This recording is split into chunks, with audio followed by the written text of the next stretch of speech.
Yo les decía que muchos traductores prefieren usar la palabra líbranos del malvado, debido al contexto que indican que la oración de Jesús es como si se estuviese refiriendo en esa parte a una persona, a un hombre específico.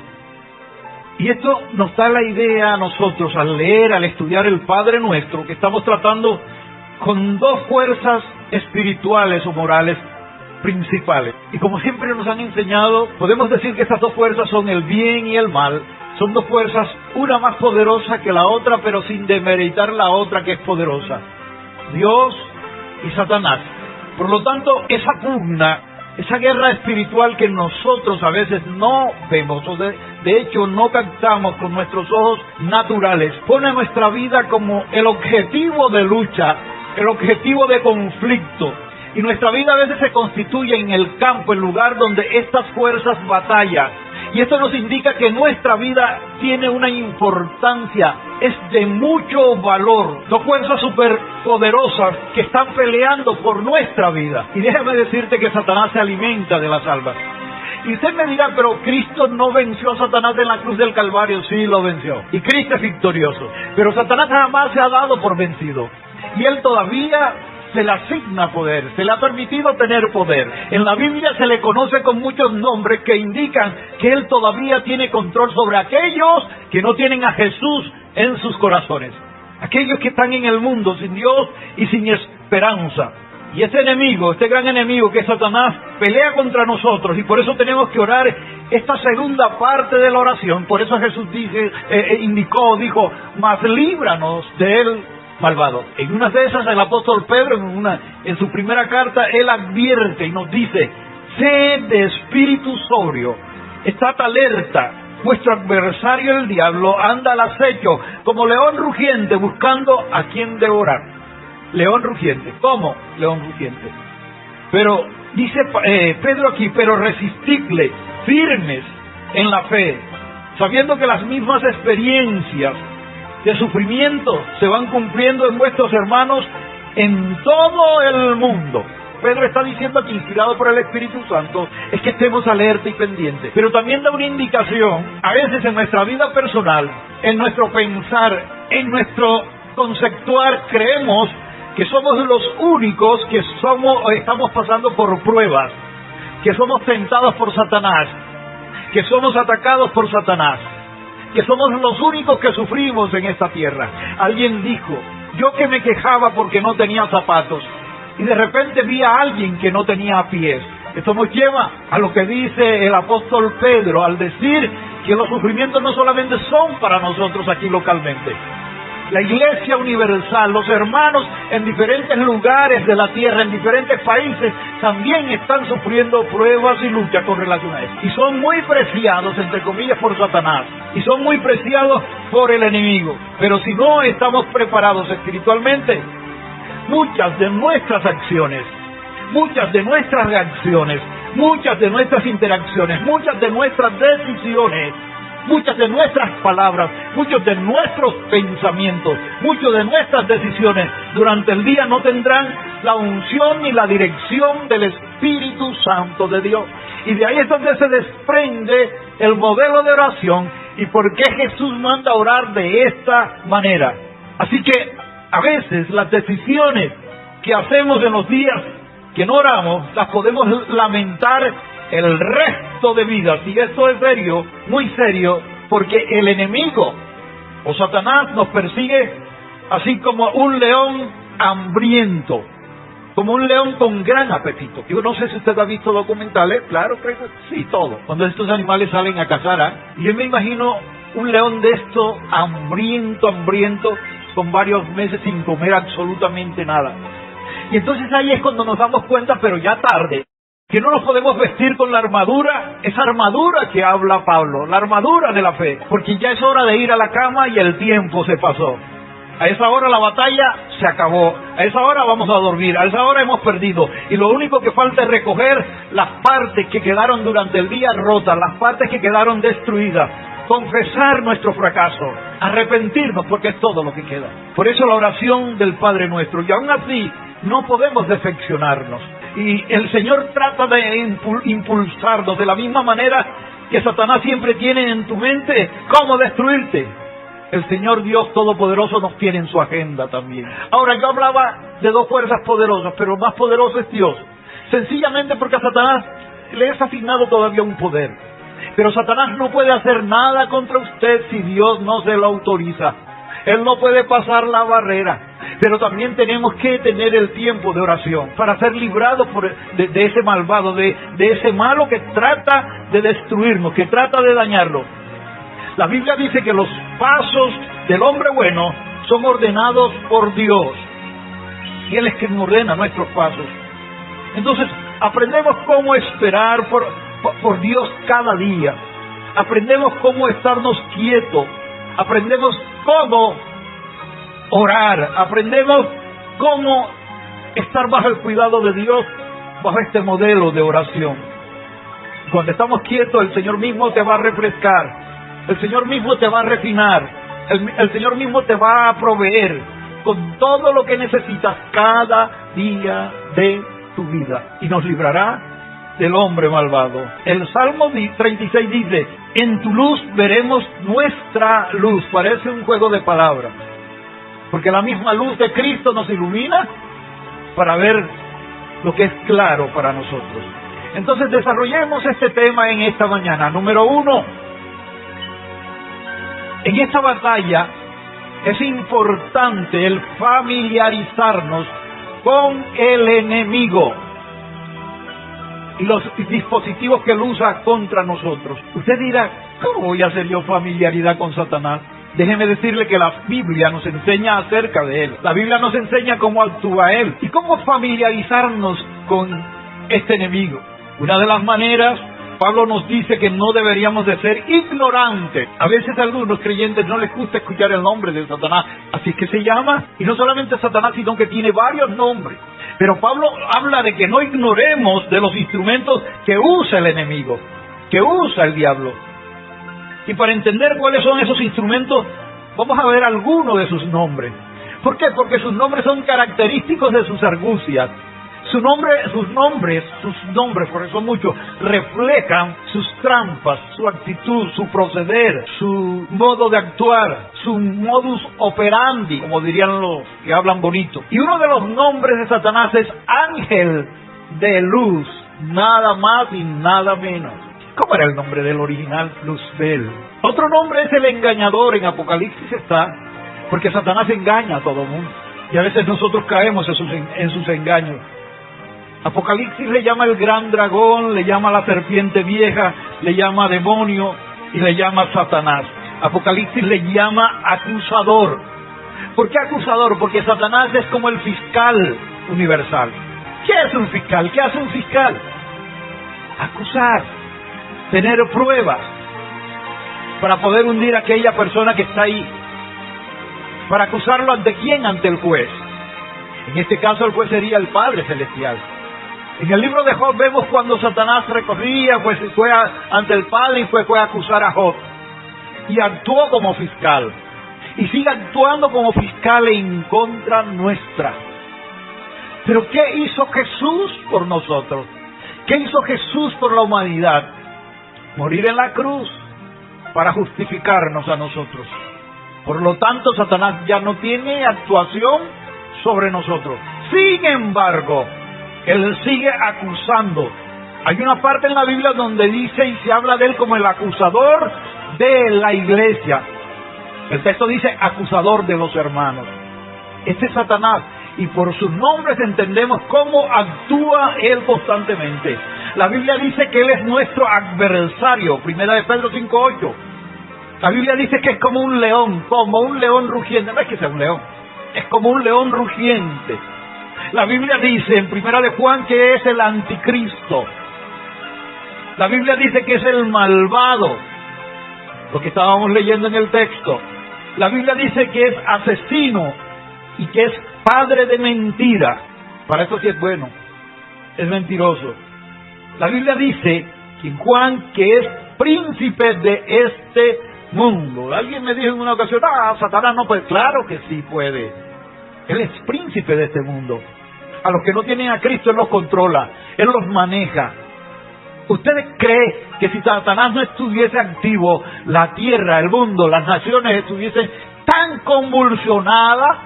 Hubiese muertes, hubiese guerrilla, hubiesen otros grupos aquí en Colombia, hubiese delincuencia. Satanás está suelto.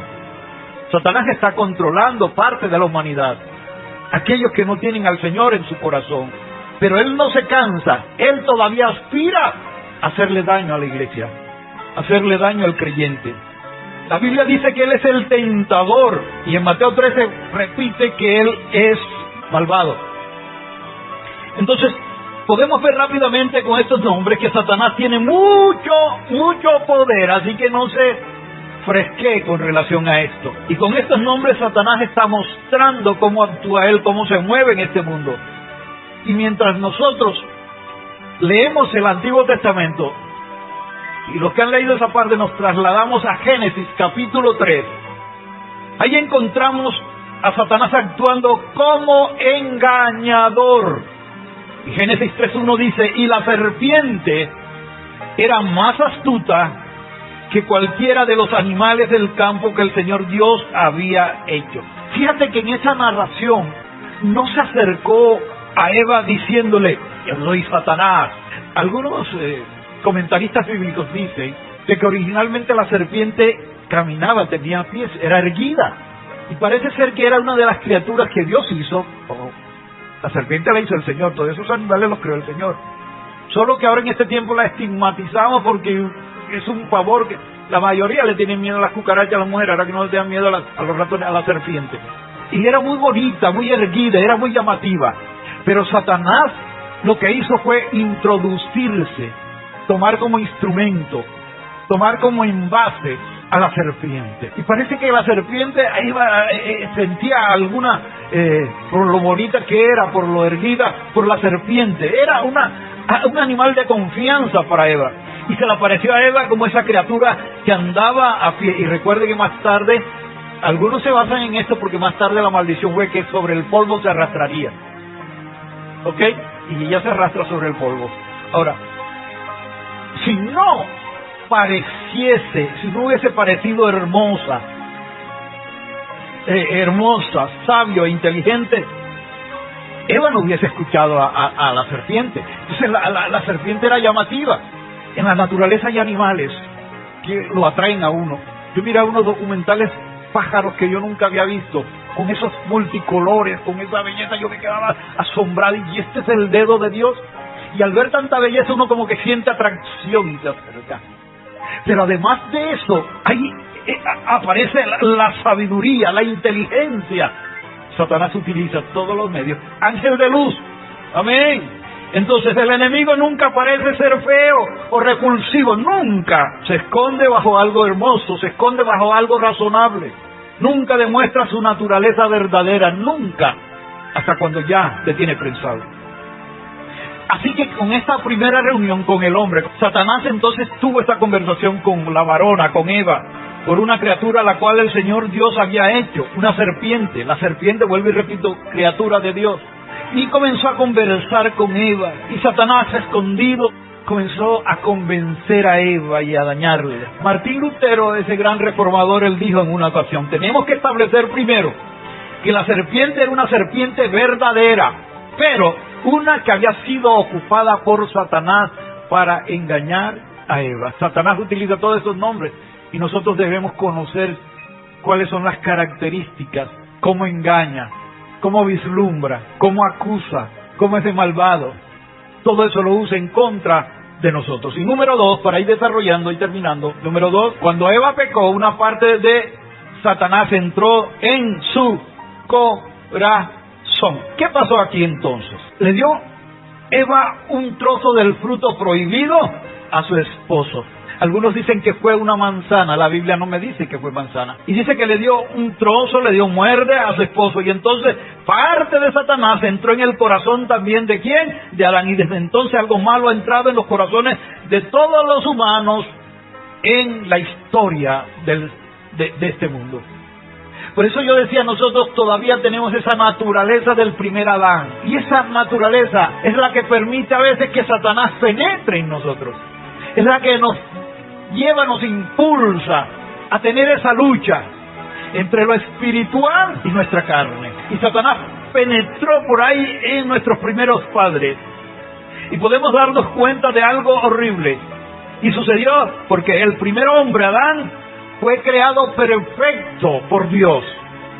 Ellos eran perfectos. Ellos estaban creados para ser físicamente, de hecho el alma es inmortal, para ser físicamente inmortales. Pero había intrínsecamente una condición, y la condición era obediencia, lo que no sucedió acá. Satanás odia todo lo creado por Dios, y Satanás sabe cuál es la parte débil de Dios. ¿Dios tiene alguna parte débil? Sí. ¿Y cuál es? Usted y yo. Porque más tarde en el Nuevo Testamento la Biblia me dice: porque de tal manera amó Dios al mundo.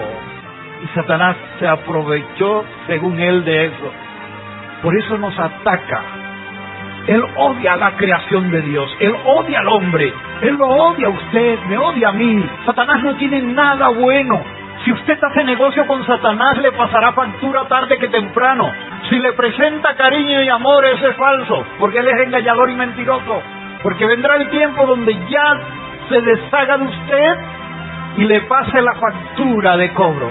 Ese es Satanás. Entonces, ¿qué pasó? Las cosas descendieron de la luz a las tinieblas. Rápidamente hubo confusión en todo y ocurrió una caída cataclísmica, lo que destruyó a esta tierra, a la humanidad. Por eso vivimos como vivimos. Por eso estamos llenos de ambición y ansias de poder. Por eso el fin justifica los medios para algunos. Por eso el hombre mata, destruye, ansía poder. Todos quieren ser presidente de los países. Todos quieren enriquecerse. Bien lo dijo aquel filósofo, Homo mini lupus, el hombre es un lobo para el hombre. Y estaba en lo cierto. Y eso fue lo que hizo Satanás con la humanidad. Porque fue el comienzo de la desobediencia del hombre. Y vuelvo y le repito, estaba destinado a la inmortalidad física. Todavía tuviésemos la chance de ir a visitar al padre Adán, pero entró la mortalidad física en el cuerpo, entró la enfermedad, entraron los desórdenes emocionales, y el mismo hombre se ha encargado de destruir la naturaleza, de crear un ambiente que enferma al mismo hombre. De una u otra manera, ahí está la mano del enemigo, de Satanás. Y desde esa caída, Satanás ha tenido un lugar en los corazones de cada hombre. Estoy diciendo hombres y mujeres, que cuando nacen vienen al mundo con esa genética, con ese gene, con esa herencia pecadora. Por eso Jeremías Dico escribió en una ocasión: más engañoso que todo, escúchame bien, es el corazón sin remedio. ¿Quién lo comprenderá? Otras versiones dicen: ¿quién lo conocerá? Porque el corazón ha sido dañado y permeado por Satanás. El salmista en una ocasión dijo, voy a parafrasear: aún en la que yo confiaba, en el que yo confiaba, la que dormía al lado mío, estaba diciendo, me traicionó. El único fiel se llama Jesús. ¿Sabía eso? Deje de estar confiando en nada.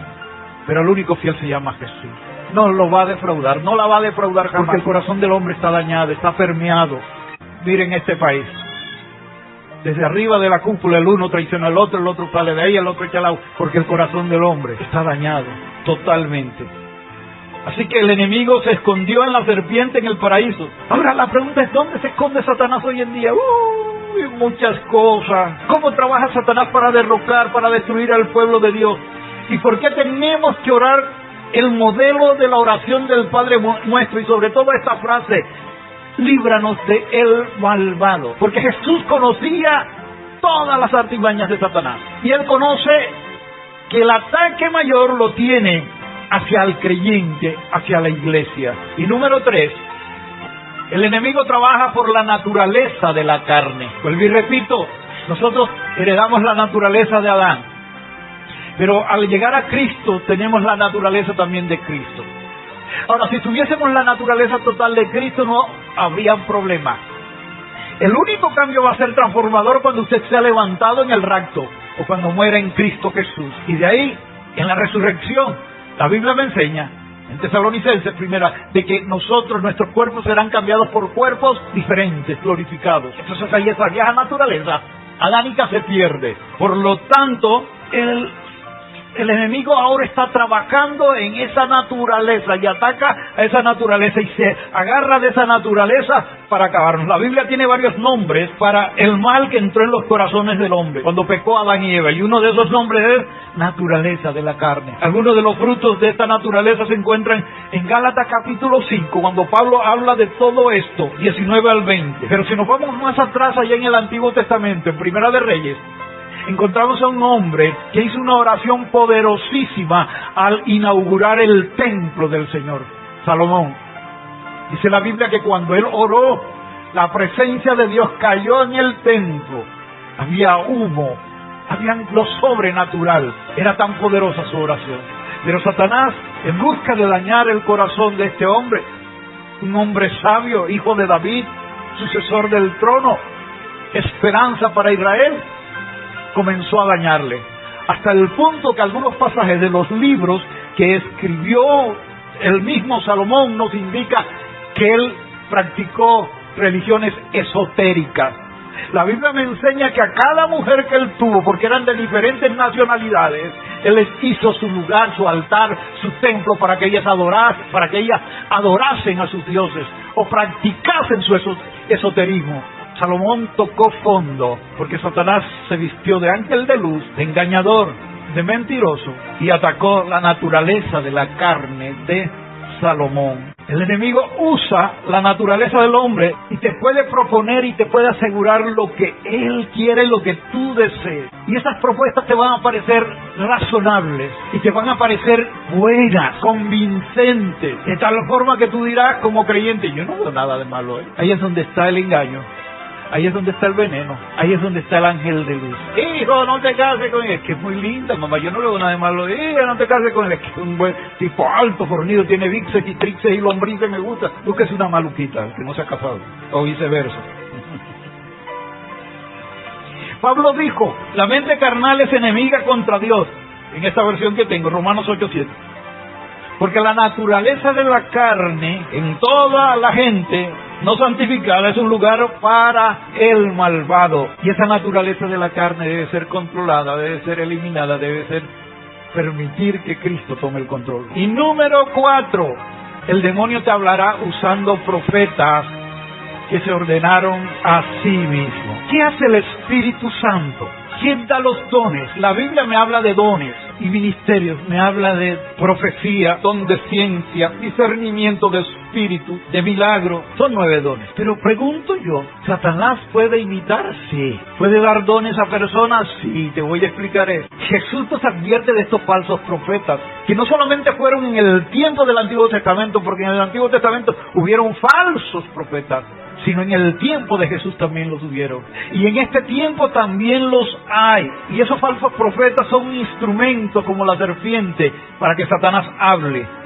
Y Jesús dijo, cuidado de los falsos profetas que vienen a vosotros con vestidos de oveja, pero por dentro son lobos rapaces, por sus frutos los conoceréis. Solamente alguien que profesa el nombre de Dios es activo y respetado en la iglesia y tiene dones espirituales que los da el Espíritu Santo. Pero a veces Satanás engaña, y aquellas personas que parecen fiables con sus dones no están hablando por medio de Dios. Leía a una autora donde ella narra los falsos profetas, falsos evangelistas y falsos milagreros, instrumentos de Satanás.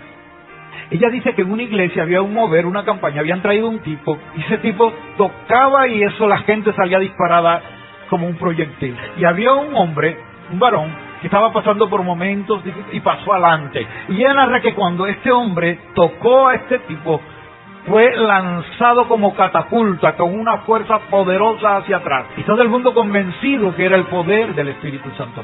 Al pasar los días, este hombre comenzó a tener aparentes pesadillas y buscaba ayuda. ¿Cuál era la situación de este tipo?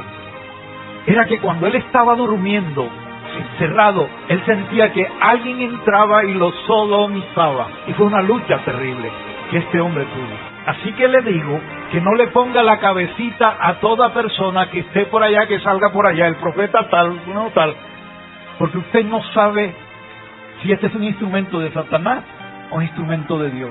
Porque lo que le puede injertar y transmitir es una demoniera, porque el asunto es espiritual, porque la lucha nuestra no es contra ser humano, no es contra sangre ni carne, como dice la Biblia, es contra este malvado. Y le aconsejo a los líderes, como dije esta mañana, tampoco sea imprudente ni corra a ponerle las manos a todo mundo en la cabeza, porque usted no sabe lo que pueda pasar. Entonces Satanás se viste de ángel de luz, se viste de profeta de Dios, se viste de evangelista. Y si usted notará hoy en día, hay mucho mover de todo esto, donde brincan sobre las sillas, donde saltan, donde gritan, y hay unos moveres.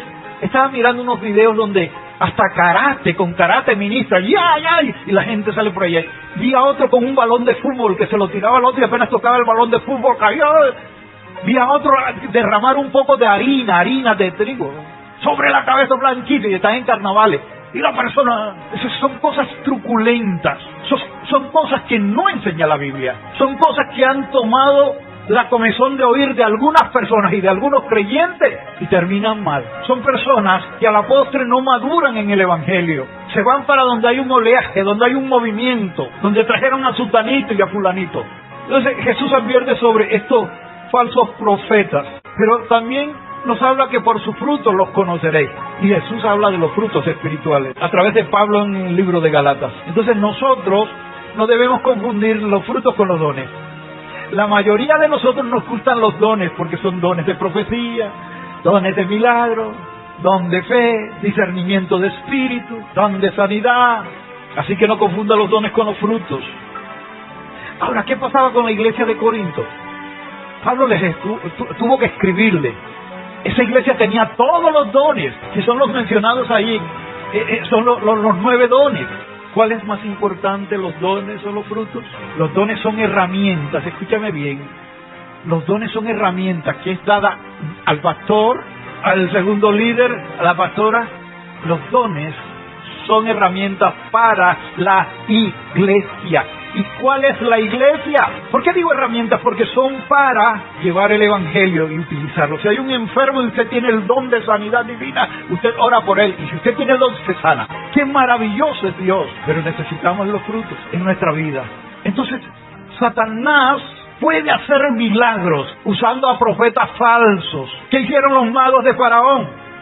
Con que culebrita, ellos tiraron su varita y también serpiente. Hicieron este movimiento y también ranas, porque Satanás no es original, pero es imitador. Por eso es que yo les enseñaba el miércoles, si quiere aprender la palabra, estamos estudiando la carta a los Gálatas, que el evangelio, cuando Pablo le escribió a los Gálatas, no es que haya otro evangelio, le dice Pablo, es uno solo, sino que Satanás, los judaizantes buscaban permear ese evangelio y corromperlo. En esta tierra no hay otro evangelio, es uno solo. Pero han salido testigos de Jehová, adventistas, mormones, porque Satanás no puede inventarse otro evangelio, sino corromper el evangelio doctrinalmente. Por eso es imitador, él no puede hacer nada original. Por lo tanto, él usa falsos profetas. Procede de la misma manera como procedería un buen profeta. Jesús se refirió a estos milagreros, a estos milagros de la siguiente manera: no todo el que me dice Señor, Señor, entrará en el reino de los cielos, sino el que hace la voluntad de mi Padre que está en los cielos.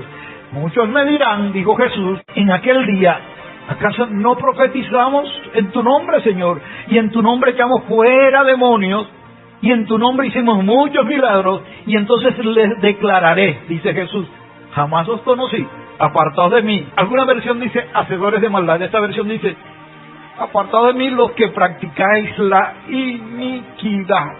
Yo no concibo que Dios ponga una persona a hacer cosas raras cuando las oran por ellas o las tocan, o quien ministra tiene que hacer cosas raras para que ocurra algo. Dios cuando actúa sin necesidad de tanto esperpento, ni tanto movimiento, ni tanta filigrana, porque el poder del Espíritu Santo está dispuesto para todos los creyentes e hijos de Dios. Jesús, antes de irse al cielo, les dijo a sus discípulos y a la iglesia que se iniciaría hasta ahora: yo me voy, pero no voy a dejarlos huérfanos. Les voy a enviar al Espíritu Santo para ustedes, para que lo tengan dentro y estén con ustedes. para en momento de necesidad, en momento de actuar, el Espíritu Santo lo haga. Creo en milagros. Yo viví en mi vida milagros físicos de mi cuerpo. Creo en el hablar en lenguas, creo en el bautismo en el Espíritu Santo, creo en los dones de profecía, pero también soy cuidadoso porque Satanás se mete sutilmente. La única manera que tú puedes asegurar que no estás siendo engañado o engañada por lo que oyes y por lo que ves es por la ayuda y revelación del Espíritu Santo. Porque Satanás es tan sutil. De pronto a la muchacha le aparece por ahí a alguien montado en tremendo carro y se le van los ojos y resulta que el tipo era que estaba lavando el carro y salió a probar. A lo mejor vas a entrar a una iglesia grande, hermosa, donde tú veas que se mueven ciertos dones, ciertas cosas. Y te puede parecer bueno, muy significante para ti, todo lo que ves así en el exterior. Ya sacas conclusiones, pero lo único que te puedo decir a ti, porque cometemos ese error craso aún para juzgar a las personas. No juzguemos por la apariencia externa, no lo hagamos, porque podemos equivocarnos. Y te voy a contar una historia, y con esto termino, y está en la Biblia. En el libro de Génesis hay un tipo que se llama Jacob. Y Jacob engañó a su hermano y su mamá lo empaquetó y le dijo: vete para allá, para donde tu tío Labán, él tiene unas muchachas pero hermosas. Y Jacob se fue. Pero cuando Jacob llegó y vio el movimiento familiar y vio todo, vio a las muchachas, vio a una que ¿a quién le gustaba? Él escogió a Raquel porque Raquel era hermosa, no era bonita, era hermosa, según el relato bíblico, ¿no? Pero había otra muchacha que era como más sencilla, menos garbosa. Él se fue por lo que vio. Hizo el pacto con el tío y trabajó tantos años, pero vino el tío y se le embarajó, la entregó a Lea. Y Lea estaba enamorada de Jacob. Pero lo que Jacob no percibió, no discernió, por lo que él miró, lo que veía, es que Raquel, la hermosa, la bonita, tenía la idolatría escondida en su corazón. Y esa idolatría la transmitió a sus hijos más tarde. Porque si usted lee la historia bíblica, notará que Raquel se llevó los dioses de su padre Labán. Y su padre Labán salió a buscar sus dioses, porque para ellos eso era muy grande. Le habían robado sus dioses. Raquel guardó sus dioses debajo de su ropa y bajo unas mantas y se sentó allí. Y cuando su padre Labán llegó buscando y registrando a Jacob de inocente, le dijo: puedes mirar el closet, puedes mirar lo que tú quieras. Si tú encuentras esos dioses. Bueno, ahí llegaron al asunto. Y cuando Labán se acercó a Raquel y le dijo: hija, necesito revisar ahí. Esta hermosa mujer le dijo a su papá: papá, no puedo pararme. ¿Cómo que no puedes? No, porque tengo estoy con la costumbre de las mujeres. Pero ¿sabe qué estaba escondiendo ahí? Los dioses. Jacob escogió a Raquel porque era hermosa y rechazó a Lea porque era una mujer sencilla. Pero Raquel tenía la idolatría escondida ahí en su corazón, por eso se llevó a sus dioses. Y sabe usted una cosa, cuando estudiamos la genealogía de Jesús, vino de la línea de Lea, no de Raquel. ¿Qué quiero decir con esto? Jacob fue engañado. El demonio se esconde detrás de cada decepción, hermano. Y no vaya por lo que es hermoso, no vaya por lo que es razonable, vaya por lo que el Señor y el Espíritu Santo le indique. Amén. Esto es lo que hace el mundo. Ve por la revelación de Dios, la cual va junto con la fe. Eso es lo que debe practicar el creyente. Revelación con fe, confiando en que Dios guía. Porque Dios dice que el justo, o sea usted, el creyente, va a vivir por la fe.